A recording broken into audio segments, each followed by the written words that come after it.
Doug was a ninth-grade student who consistently performed well in school. Although he wasn't a star student, he excelled in math and geometry. These subjects came naturally to him, and he was able to solve complex problems with ease, like the nutcracker cracking walnuts. Doug was also a talented athlete, skilled in track and field events, and had won several silver and gold medals for his school over the years. At the start of the school year, Doug was part of a team that won the cross-country cup. He was appointed captain and even made it onto the cover of the local newspaper, holding the shining cup proudly in the sun. However, the cup was now in the gym's teacher's office covered in dust. Despite growing up without parents and being raised by his grandmother, Doug was a polite child who never refused to help anyone. He didn't avoid when he was asked to do tasks like bringing things to the teacher's room or cleaning up the school grounds on Saturdays. Unlike some of his classmates, he didn't make up excuses about being sick, and instead put on the gloves provided to collect fallen leaves or candy wrappers. The young man's behaviour was exemplary, and there were no complaints about him, except for the occasional pupil quarrels. However, everything changed after winter vacation. Doug's behaviour changed gradually, but it was noticeable to those around him. His problems grew like a snowball, slowly rolling down the mountain and picking up more snow. Unfortunately, the snowball eventually turned into an icy avalanche that Doug couldn't escape from, despite his medals and good grades. First, Doug didn't bring his homework. Well, that happens sometimes, but it began to happen more and more often, becoming more of a tradition than an exception. Then his grades in many subjects began to drop sharply. The final straw was frequent absences and skipping school. One day the teachers complained about Doug to his homeroom teacher, Mrs. Hutchinson. They reported that he stopped preparing his homework, fell asleep during lessons, and became absent-minded and unresponsive. Mrs. Hutchinson had already noticed the alarming signals too. She taught Doug's favourite subjects, algebra and geometry, and his grades there were also getting worse. At first he went from an A to a B, and then he received his first C in algebra.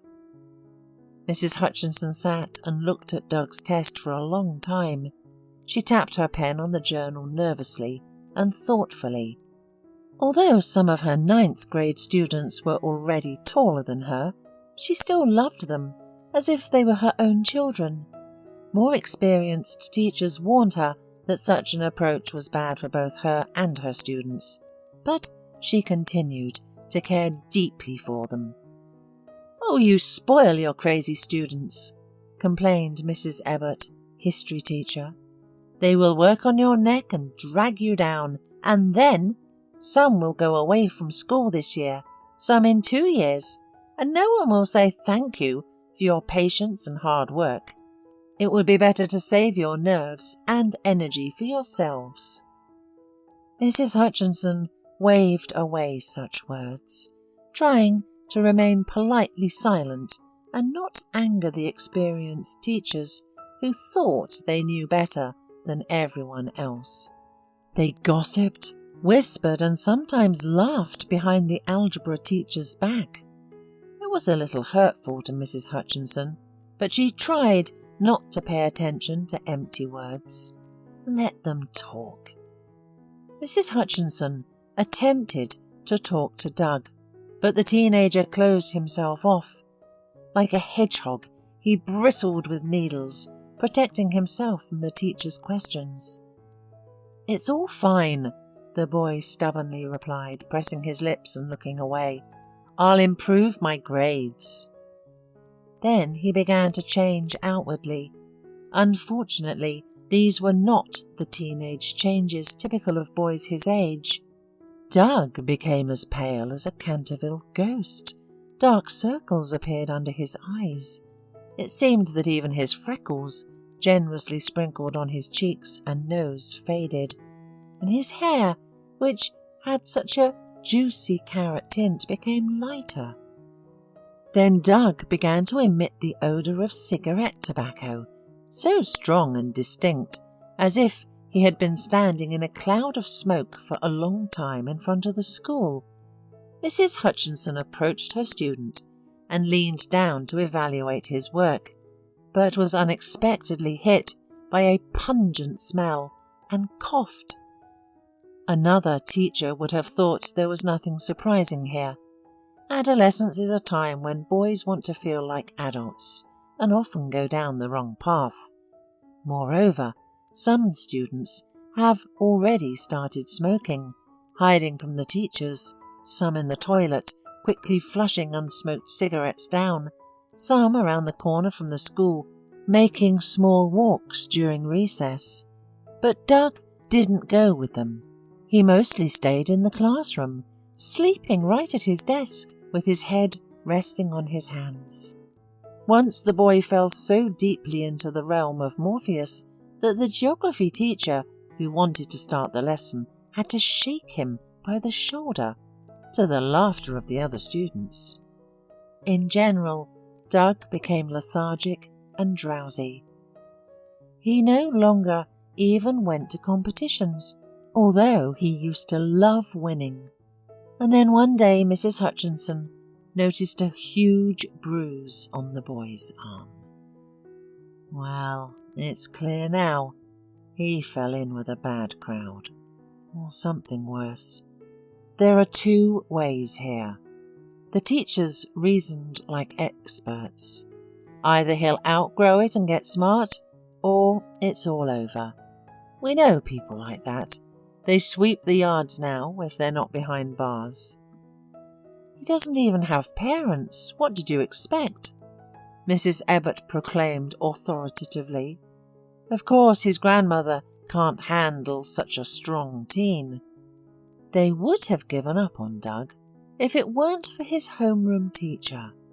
At first, Mrs. Hutchinson initially invited a psychologist and a social pedagogue to talk to Doug. But even this option did not yield any results. The boy did not make contact, only promising to improve his grades. "It's not about the grades," the teacher shouted in frustration, listening to Doug's excuses. He had become so thin that his old faded t-shirt hung from his shoulders like a hanger. Mrs. Hutchinson then found his home number and tried to contact his grandmother. Mrs. de Munn was a kind, wonderful woman, but she was getting old. The homeroom teacher dialed Mrs. de Munn's number multiple times, but nobody answered the phone at their house. Doug would wave away any questions by saying, "Grandma sleeps a lot. She's already old. Don't bother her, she has a weak heart. I won't skip school any more." At first he did improve his behaviour, but he remained just as introverted, quiet and tired. Mrs. Hutchinson was watching as Doug, who constantly was the soul of the company, distanced himself more and more from his friends. They no longer tried to invite him to play ball after school or go down to the cafeteria during recess. Soon the skipping school started again, and the smell of cigarettes. That was when Mrs. Hutchinson made the categorical decision to go to Doug's home to find out what was going on with the boy and what living conditions he was in. Out of caution, Mrs. Hutchinson asked her acquaintances from the guardianship service, Michael and Helen, to go with her. She knew that some families do not let anyone in. She was afraid she wouldn't be able to handle it without their support. When Mrs. Hutchinson, Michael and Helen went up to the second floor of the ordinary apartment building and rang the bell, there was no response at first. But after a few more attempts, Sleepy Doug opened the door. The boy looked stunned at the uninvited guests and rubbed his eyes, as if thinking that they were all a dream. "Hello, Doug." The homeroom teacher smiled at him. "Hello," the boy replied hoarsely from sleep. "And why are you here?" "Doug, who's there?" An elderly voice sounded from the depths of the apartment. Doug stood in the middle of the doorway, as if intending to block the entire passage with his body and not let strangers in. "We won't take up much time," Michael interjected, using his most calming tone. "We just came to talk with you and your granny. Don't be afraid." Doug looked at him, tense, incredulously, and then, looking at the trio of adults, he somehow got down. Something changed in his face, and a sense of doom and acceptance appeared. "Come in," he said with a sigh. Only when the delegation of adults entered the room did Doug stop his teacher. "Mrs. Hutchinson," he asked shyly, "please don't scare my grandma. I'll fix your grades, but she's not feeling well. She'll worry." Mrs. Hutchinson nodded, deeply touched by the boy's concern, but she couldn't promise anything. Maybe he just didn't want to tell his grandma the truth about skipping school and other troubles. Their apartment was just like any other. Outside the door lay a worn and battered soccer ball, kicked around by endless feet. In the hallway stood an old wardrobe with a large mirror on the door. A long brown carpet covered the creaky floor. Mrs. DeMunn was truly resting. As the guests could see at first glance, she lay in her bed under a warm blanket. The TV was on in the room, and the host was talking about the benefits of eating vegetables. Next to the elderly woman, on an ordinary brown stool, was a glass of water and some tablets. Approaching her, Doug helped her sit up and adjusted the pillow behind her back. He turned down the volume on the TV.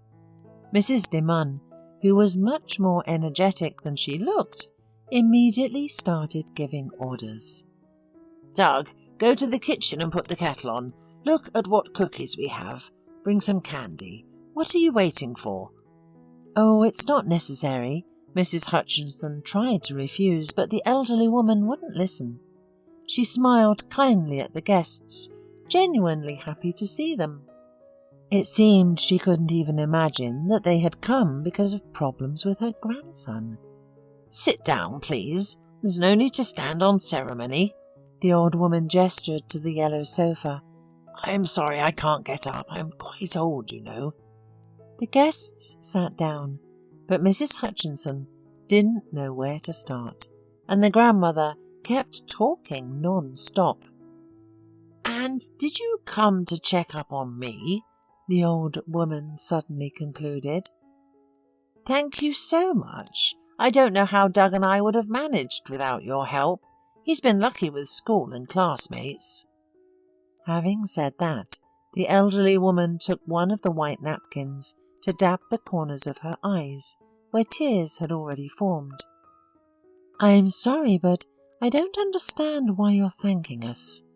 Mrs. Hutchinson was completely bewildered.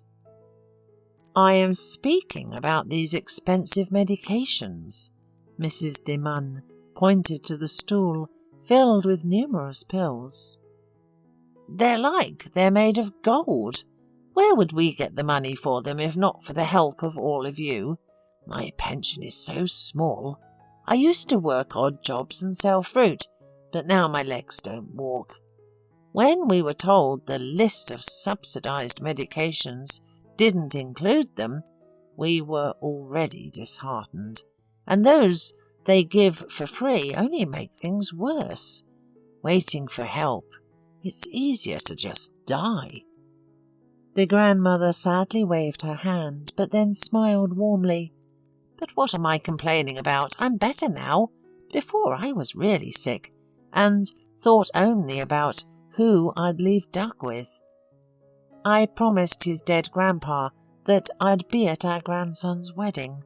I'm still holding on. Soon I'll be even running, thanks to Doug's care and your help." As a result of the grandmother's monologue, Mrs. Hutchinson and the others understood that she had been bedridden for some time.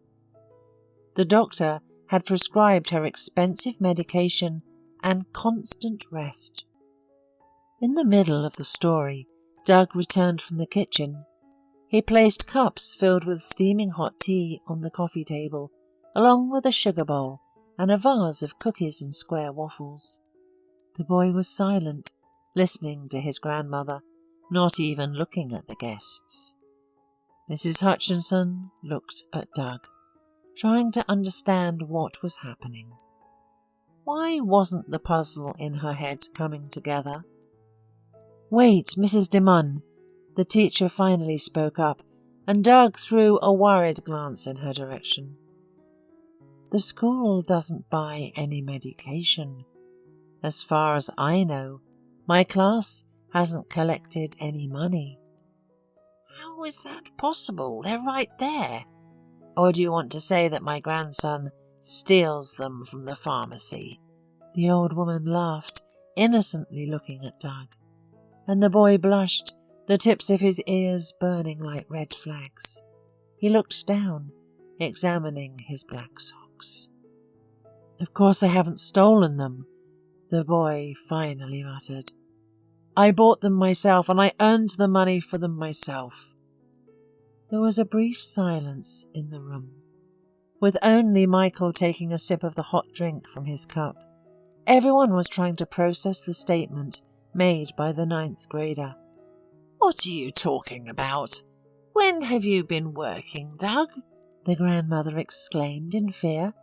"You go to school every day. You're supposed to be studying, my dear. And what kind of work were you doing?" Doug's homeroom teacher had to take over at this point, softening the blow as much as possible, explaining why they had come. "I assure you that there won't be any problems with school for Doug," she began to convince the frightened old woman. "We just want to understand what's happening in the family, in the house." And then Doug told them everything. Since his beloved grandmother's diagnosis, the only relative he had in the world, the boy had taken on various odd jobs. Of course, he kept his earnings a secret from his grandmother, promising to study. He usually said he went to school, on excursions and extra classes, and that was why he was often away from home. And then he brought the needed medications. Kind people had helped. They collected money. So don't worry, Grandma. Get well soon. That's the main thing. Mrs. DeMunn was not worried and believed her grandson. But in fact, during the day, he was working at a construction site for an acquaintance. That was why every thread of his clothing was saturated with the cheap cigarettes of the other builders. Bruises were also from working. He carried heavy loads that often fell and hit the tired boy's hands and feet. He also handed out leaflets when he could and distributed newspapers to mailboxes. At night, the teenager worked at the warehouse, replacing his neighbour, who loved to go night fishing. Doug did all of this to buy the necessary medicines for his grandmother. "Why didn't you say anything, Doug?" Mrs. Hutchinson asked, no longer trying to hold back tears. The tears rolled down the teacher's grey eyes like a shower.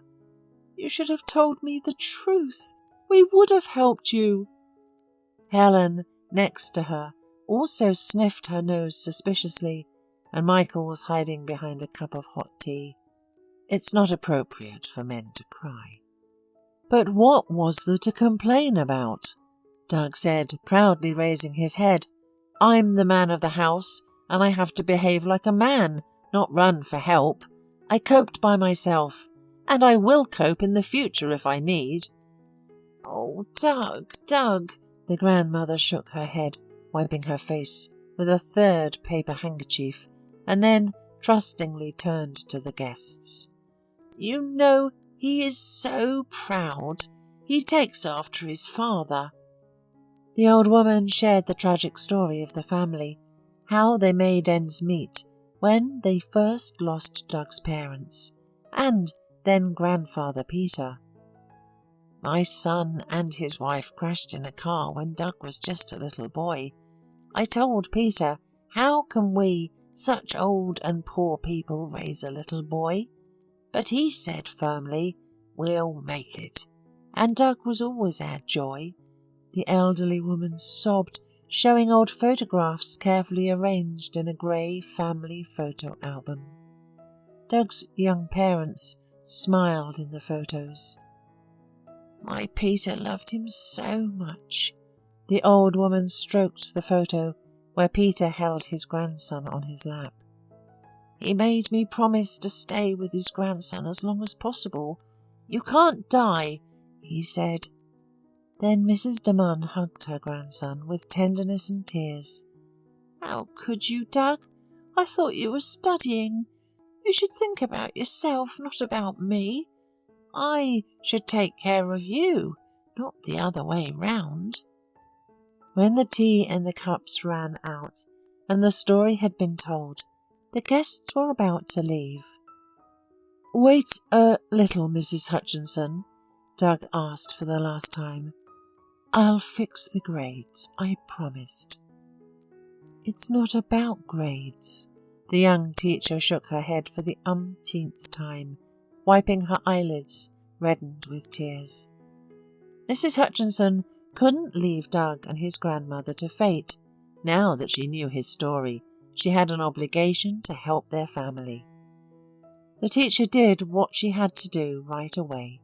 She talked to her colleagues, acquaintances who were teachers, maintaining anonymity so as not to hurt the pride of such a young man with a big heart. She raised money. The amount was large, enough not only for medicine but also for the whole course of treatment, and there was still some left for living expenses. Doug kept his word. He finished the year decently. Mrs. Hutchinson also helped him with this. The teacher herself went to her colleagues, begging for additional assignments. She also sat with Doug after school until late, explaining missed material. Mrs. Hutchinson arranged for him free school lunches, and in July the joyful teacher told Doug and his grandmother that she was able to organize a free trip for her students to the capital. They spent a whole week on excursions in the city. Doug was incredibly impressed by the architecture of majestic buildings. After the summer, Doug went to study further, although he intended to drop out of school, but the support of people gave him the incentive to get a higher education. 12 years later, when the workday was coming to an end and the teachers were celebrating Teachers' Day in their lounge, someone knocked on the door. A young, red-haired man opened it, holding a bunch of flowers and smiling broadly. "Mrs. Hutchinson, may I come in?" "Oh, Doug, you again? You're running around here like it's your job," one of Mrs. Hutchinson's colleagues remarked, but there was a thin note of envy in the teacher's cheerful voice. It was Mrs. Ebbott who tried to persuade the young algebra teacher that her students would forget her. But no, they didn't forget. They came to her more often than to others, and Doug didn't miss a single opportunity. "Coming to your favourite teacher is not work, it's a pleasure," the young man corrected Mrs. Ebbott and handed Mrs. Hutchinson a bunch of bright Gerberas. He grew up to be a beautiful tall man. He worked on a construction site again, but now he didn't carry bricks anymore. He was an architect in a major construction company. He was planning to get married soon, and his grandmother, who recently celebrated her 88th birthday, kept her promise and will come to her grandson's wedding. Doug invited his class teacher too. Mrs. Hutchinson smiled at one of her favourite students, who was still the same young Doug to her. She was happy that the freckles on his face still burned brightly.